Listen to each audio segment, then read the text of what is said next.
Hello everyone, thank you for joining us today for another webinar in our Market Access and International Approvals webinar series. My name is Crystal and I'm part of the Certification and Approvals technical staff here at VISTA Compliance Laboratories. Today I'll be presenting to you the certification and approval regulations as well as the technical requirements for electrical equipment, electronics, and wireless products and device approval in Japan. VISTA Laboratories is a Japanese Ministry of Internal Affairs and Communications, MIC, appointed registered certification body, RCB, and we offer certifications for radio devices allowing the use of the GITECI or TELEC mark on your products. MIC certification is required for certain categories of radio devices prior to placing them into the Japanese marketplace. Your equipment needs to be assessed to applicable Japanese radio ordinance law, and then the results test reports are submitted, along with other documentation such as schematics, diagrams, bills of materials, and user materials to the RCB for evaluation. A successful evaluation of the submitted documents will lead to RCB issuing an MIC ID, which is required for placement on the Japanese market. VISTA Laboratories is an EMC RF compliance test lab and product certification body and experts in global regulatory approvals of RF devices. So today, we will primarily be going over the requirements of radio frequency approvals in Japan. In this webinar, we will provide an overview of the major topics necessary to understand to get your device on the right track for authorization and distribution in Japan. If you have any questions on the topics presented today, or any other immediate questions regarding compliance testing and product certification, you can reach us at info@vista-compliance.com. Let's begin the presentation. So starting with a brief overview, what is MIC? The Ministry of Internal Affairs and Communications is the governmental authority which oversees market authorization for radio products granted based on the Japanese radio law. The radio law covers all products which utilize the radio spectrum and operate under 3 terahertz. There are multiple MIC scopes of application, including Certificate of Construction, Design, or Type, Technical Regulations Conformity Certification, and Declaration of Conformity, DOC. We will go into these in further detail in a later slide. MIC certification is required for products to be sold in the Japanese market. As part of the marketing authorization for Japan, manufacturers must also comply with the MIC requirements for electromagnetic compatibility, EMC, and electrical safety, while VCCI certification certifies that the device conforms to EMC requirements. PSE approval in Japan stands for compliance with the electrical safety requirements of the product safety, electrical appliance, and material safety laws.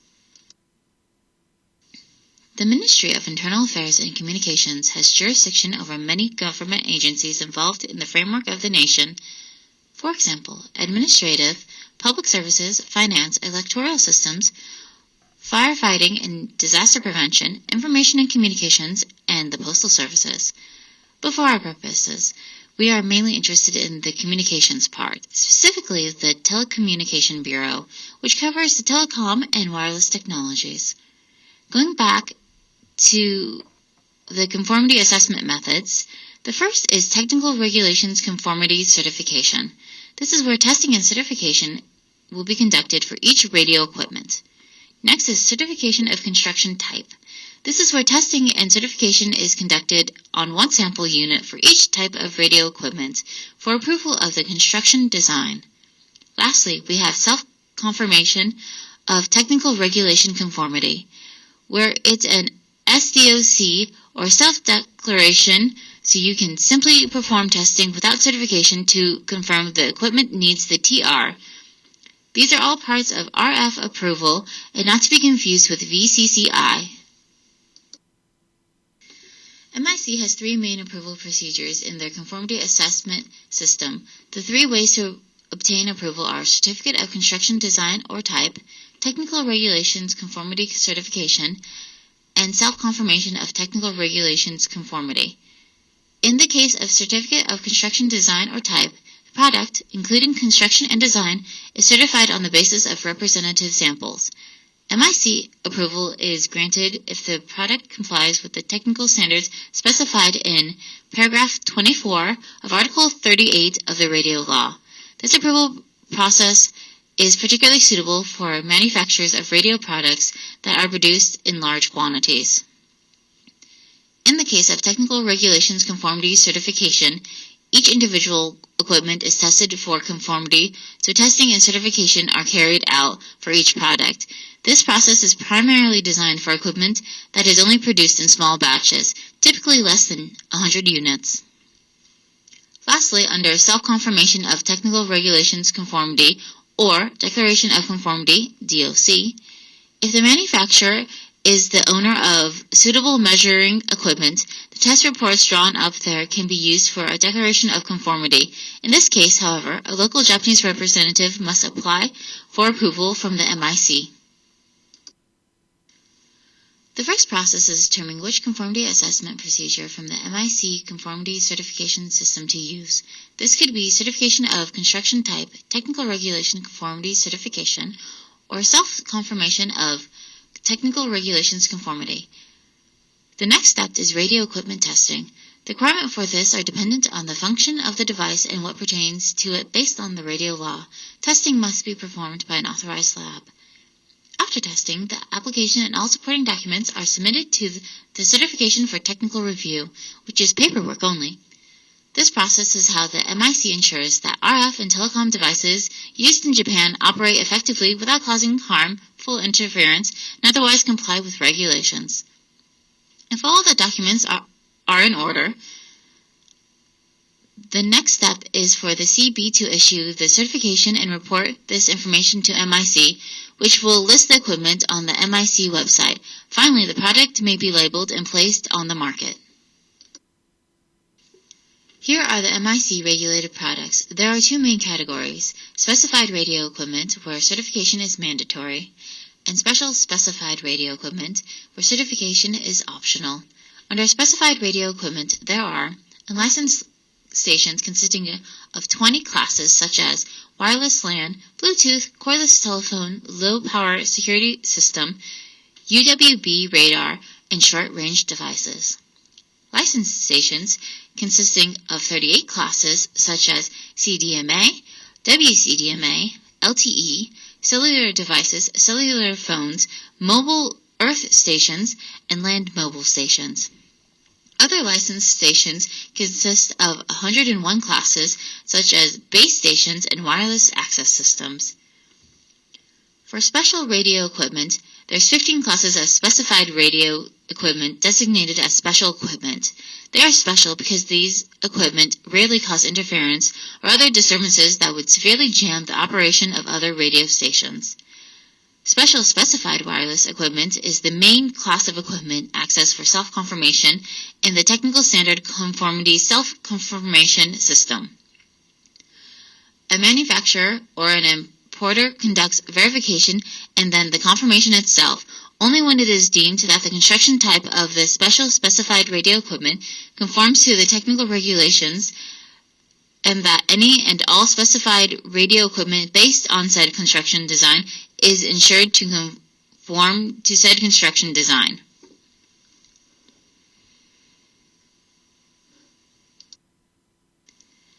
MIC regulates all radio approvals in Japan. Here are some of the latest radio frequency regulations under the radio law in Japan. The different sections pertain to different frequency ranges or operations. Low-power radio equipment requirements are found in Article 2, Paragraph 1, Item 8. 2.6 GHz band low-power data communication devices requirements are found in Article 2, Paragraph 1, Item 19 through 19.2. 5 GHz band low-power data communication devices are found in Article 2, Paragraph 1, Item 19.3. Flight cellular phones requirements are found in Article 2, Paragraph 1, Item 11 through 19. And ultra-wide band UWB requirements are found in Article 2, Paragraph 1, Item 47. Here are the certification requirements. Testing can be tested locally or in-country. 1 to 2 samples. Lead time depends on complexity of the product. Documentation can include block diagrams, schematics, antenna specification sheets for RF approval, data rate. It contains each modification method and all data rates that product has. Test report, external photos, drawings, pictures of products, 6 dimensions, with notes on size, the length, the height, and the width. Pictures of each PCB, both sides, if PCB is shielded, both of shielded and unshielded. PCB layout, user manual, draft version, series product manual can be accepted. ISO 9001 certificate of application and assembly factories. The lead time can be as fast as 1 to 2 weeks or up to 4 to 6 weeks. For family model grouping is allowed. The model in the family grouping must be based on the same design. All product variants must all be based on the same design and may differ only in options and versions.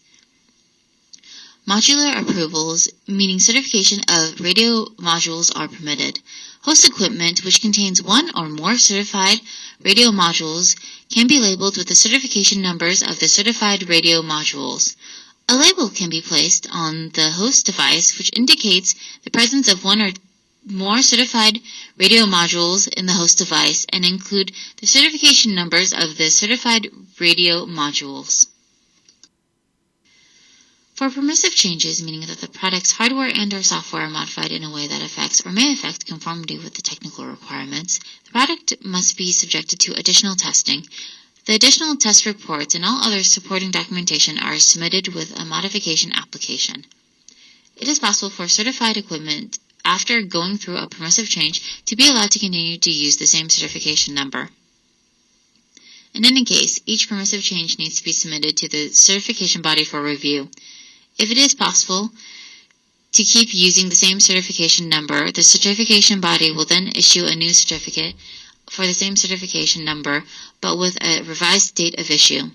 Please note that the certification number contains the identification number of the certification body which certified the device in question. Because of this, it is not possible to use just any certification body for Japan in case permissive changes need to be reviewed. Permissive changes must always be filed at the certification body which issued the original certificate. It is highly recommended to ask the certification body for their opinion on a case-to-case basis in case of intended permissive changes. The certification body can then provide the recommendation of how to test, where required, how to submit the permissive changes applications, and if the same certification number could still be used.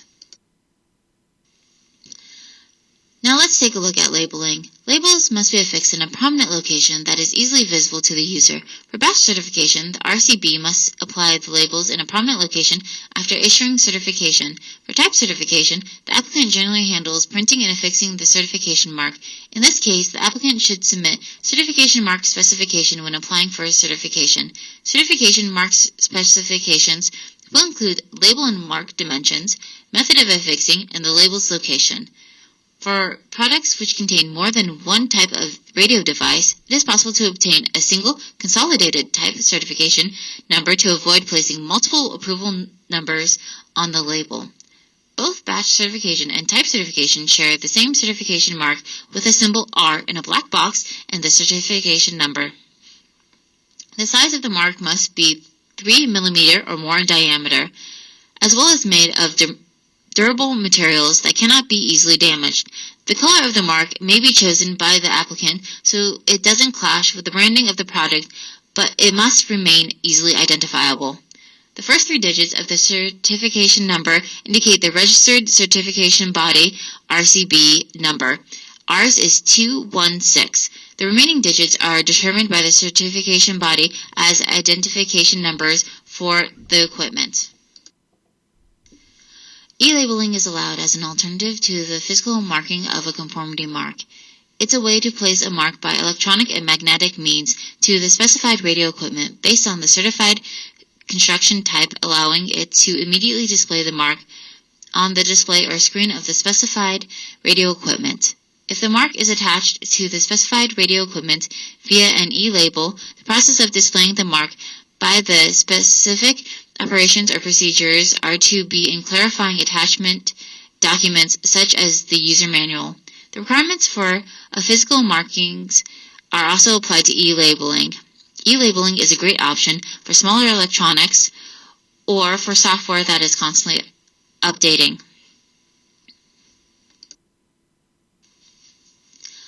A certificate example is shown here. Certification information are publicly available and searchable on the MIC online database.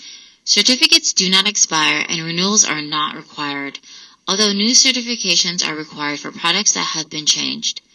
The certificate shows information such as the product specifications, certificate number, the certificate holder's name, address, contact information, and certification date. It also includes the technical specifications that have been approved for the product.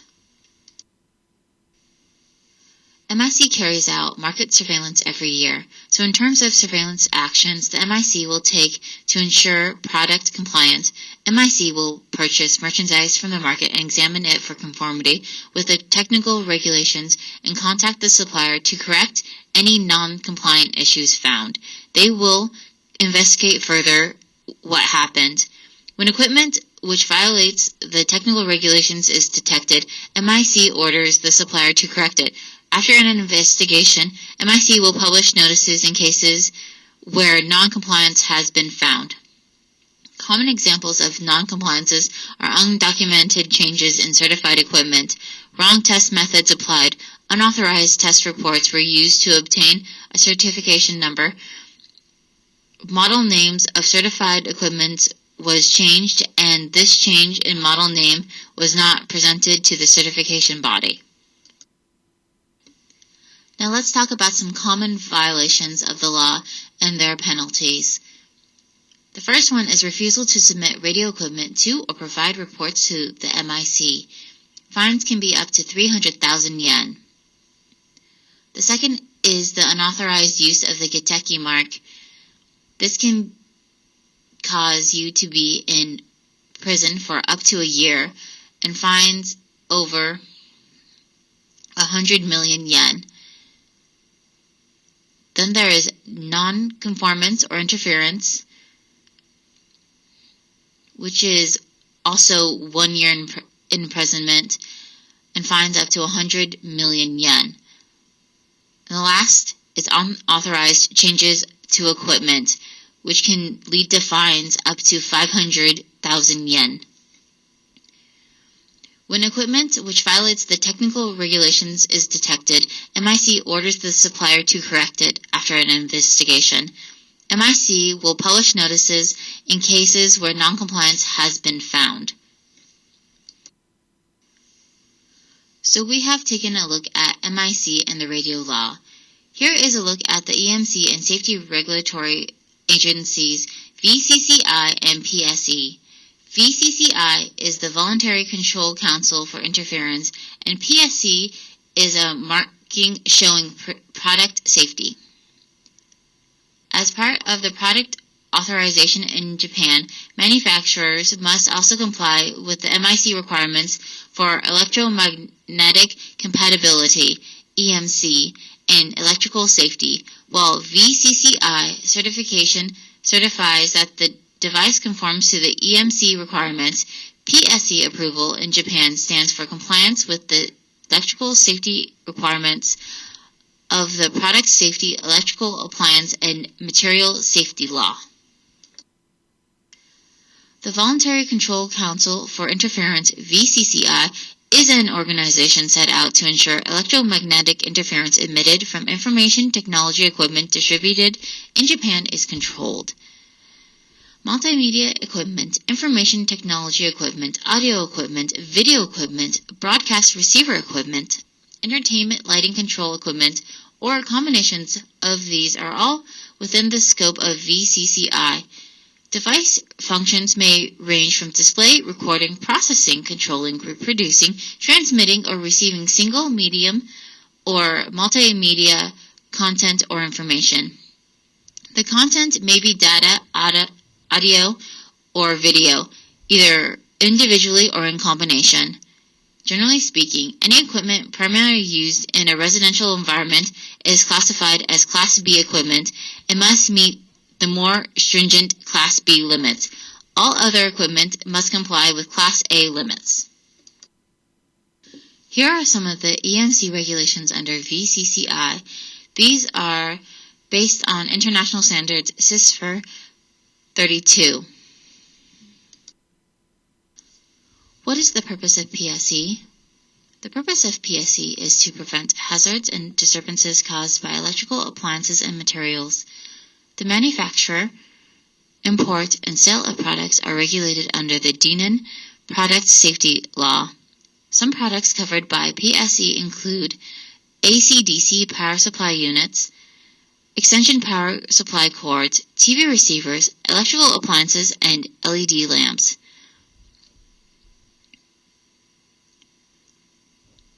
Items that are not covered by PSE will include cell phones, desktop computers, built-in power supplies,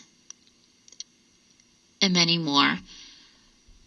Now, let's go over regulatory bodies one more time. MIC regulates all radio approvals in Japan. VCCI issues EMC approvals in Japan. PSE is electrical safety. Here are some safety regulations. For electric wires, see Appendix Table 1. For fuses, Appendix Table 3. For AC motors, Appendix Table 7. For electric appliances, Appendix Table 8. For batteries, Appendix Table 9. Now let's talk about importation. All products being imported into Japan need to be certified in order to be sold in Japan. Importation is not permitted if the device does not have the proper certifications. The certification is intended to guarantee an avoidance of interference between equipment and to protect consumers. Getting the certification before importing to Japan avoids delays or loss of shipments. You may not sell or distribute any of your products in Japan without the proper certifications. This concludes our webinar on Japan's market access, certification, and approvals for electrical equipment and wireless products. I hope the webinar was helpful for you in understanding the process for MIC approval and certifications, as well as what requirements are applicable. Compliance with the technical requirements of MIC is required for all radio and telecom products. All electrical equipment and devices require approval and testing in Japan prior to distribution or placement on the market. Vista Compliance Labs specializes in certifications, approvals, and compliance testing for electrical and radio frequency devices and is a 17025 accredited EMC RF compliance test lab and 17065 accredited product certification body. We are a telecommunication certification body in the US, Canada, EU, UK, Hong Kong, Singapore, and Japan, and we provide certification and approvals for all product types in countries all over the world. If you would like to stay in touch with regulatory updates, follow us online, and if you have any questions, comments, or suggestions on the information presented today or any general inquiries, you can reach us anytime at info@vista-compliance.com. Thank you for your time and have a wonderful day.